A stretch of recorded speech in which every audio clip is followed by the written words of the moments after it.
அதில் பெரிய சந்தோஷம் உங்களுக்கு இருக்குது பாருங்கள்.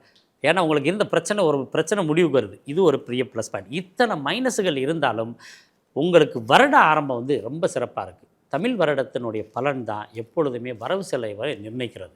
அதில் 8 ஆதாயமும் 5 விரயம் தான் இருக்குது. அப்போ 3% உங்களுக்கு லாபத்தோடு இந்த வருடம் ஆரம்பிக்குது.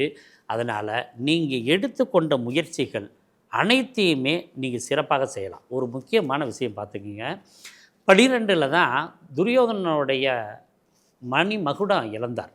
அதாவது நம்ம 12ஆம் இடத்துல இருக்கும்போது நம்மளுடைய பதவி பறிவு போகிறதுக்கு வாய்ப்புகள் கிடைக்கும். அப்போ நம்ம என்ன செய்யணும் அப்படின்னு பார்த்தீங்கன்னா, சிம்ம ராசியில் மக நட்சத்திரத்துக்காரவங்க மாரியம்மா வழிபாடும், பூர நட்சத்திரத்துக்காரவங்க எங்கேயாவது ஆண்டாள் அல்லது மீனாட்சி அம்மன் வழிபாடு, உத்திர நட்சத்திரக்காரவங்க கரெக்டாக நீங்கள் வந்து ஐயப்பன் கோயில் வழிபாடு செஞ்சுட்டு வாங்க.